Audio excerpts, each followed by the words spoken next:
Sveiki visi, esame Kačerginėje, Nemuno žiedo trasoje. Mūsų žiedo automobilis šiuo metu ilsisi žiemos miegu, taip kad iškrito toksai renginukas slalomo.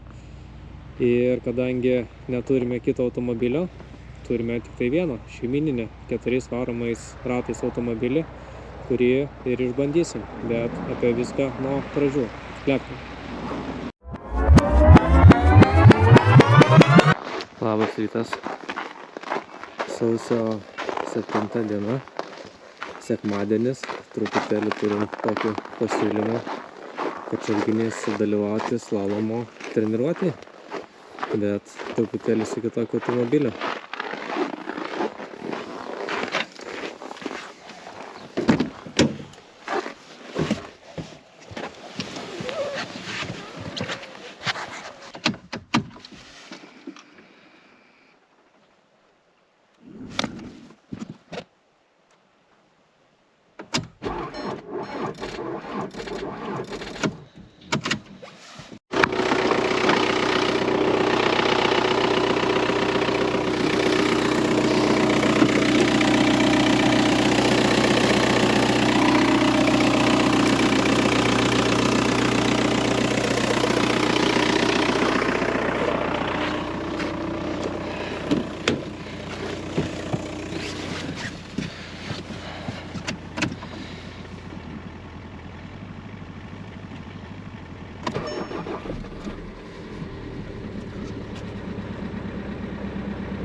Na, laukia tikrai nešilta, sunku buvo užsivesti automobilius, bet pagaliau vienas užsivedė, užvedė kitą, taip kad šildomės ir lekiam.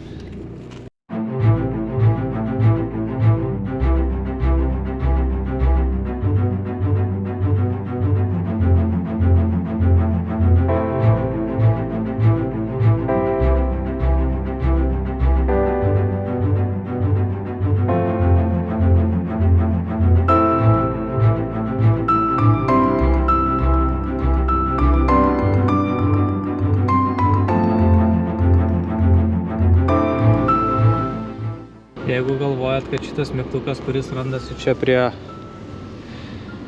bėgių svirtės, jisai kažką daro, tai taip, jisai tikrai daro, kadangi šis automobilis yra 4 ratais varomas ir jame yra sumontuota daug visokiausių saugumo sistemų, praslydimų ir taip toliau. Ir daryti kažkokius su šiuo automobiliu triukus, slydimus ir taip toliau, nelabai iš tikrųjų įmanoma, nes saugos sistemos pradeda iš karto tiesinti, stabdyti, atjungia gazą ir net neina, kaip sakyt, gazuoti tam, kad išvažiuoti iš posūkio. Taip kad pasidarėm namų darbus ir susižinojom, kaip šiame automobilyje galima teoriškai atjungti tas sistemos, kad automobilis važiuotų. Taip kad, kaip matome, dabar niekas nešviečia iš praslydimo sistemų, o einame čia truputėlį į tokią vietą automobilio. Sudarome dureles čia ir ištraukiam šitą dalykėlį. Ir dabar, kaip matome, turime daug lempučių. Lempučių daug, bet dabar jau mašina truputėlį veiks avariniu režimu ir leis mums gazuoti ir slysti taip, kaip mes norime slysti, o ne taip, kaip jinai nori kontroliuoti mus. Taip kad bandom pravažiuoti. Na, dėl ko ant skydelio šviečia indikacijos tos praslydimai, slėgiai, padangų ir taip toliau, tai žinau, bet dėl ko šviečia tavo indikacija, tai nežinau. Šiaip iš tikrųjų gan vėsoka ir labai jau sunkiai šiandien užsikūrėm tą mašiną. Tai kažkai ar tas kuras, kuris yra degalinė ir nupiešta vieną žvaigždutę, įdomu ar pritaikytas -20, ar ta temperatūra šiek tiek yra kaip visą laiką mažesnė. Taip kad žiūrėsim, gal tikėkimės neužšalsim.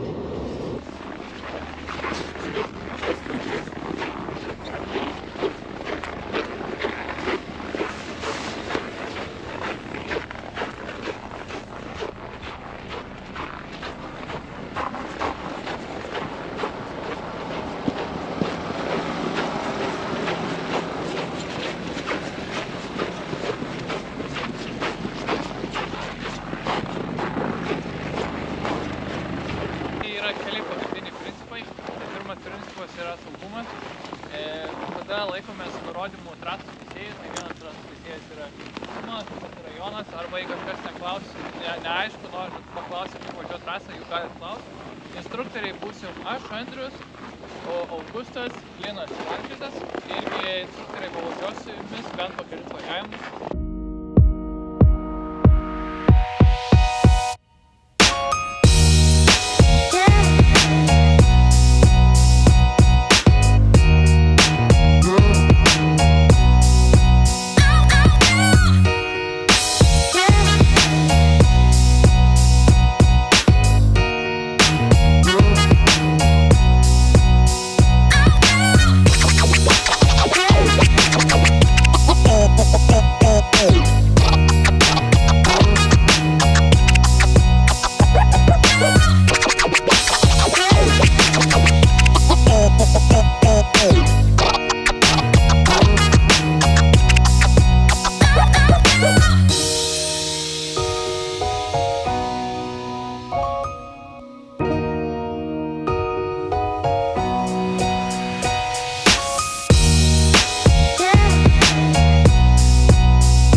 Dabar dar gali, jeigu nori instruktorius ateiti, arba gali dabar vienas prasivažiuoti ir po to, kad vėl ateitų.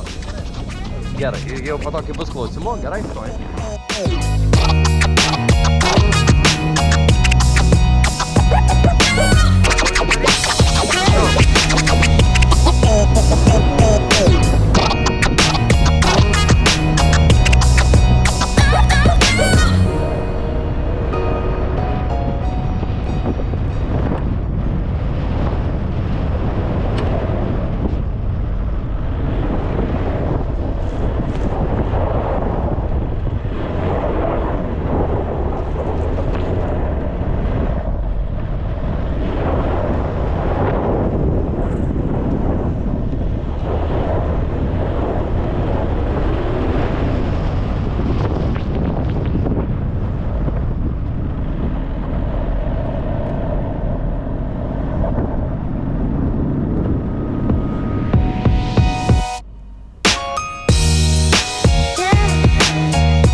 Šiaip iš tikrųjų esu truputėlį nustebęs rezime, nes važiavom su žemynėm nedygliuotom padangom ir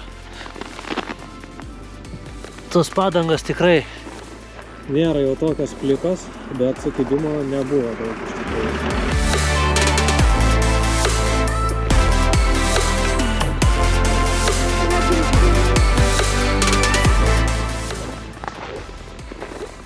Štai ir baigėsi mūsų treniruotė. Pabandėm, išbandėm, supratom, kad 4 varomais ratais automobilis yra tikrai mažiau valdomas negu kažkuria viena iš jų. Greitį pasiema žymiai greičiau, valdosi žymiai sunkiau, atjungiam kontrolės, kad galėtume dar šiek tiek valdyti jį, nes su visom kontrolėm jo valdymas tikrai visiškai apribotas ir atmetamas tiek gazas, tiek stabdžiai yra spaudžiami ABS sistemos, taip kad valdymas iš viso būtų neįmanomas tikriausiai, norint greičiau įveikti trasą.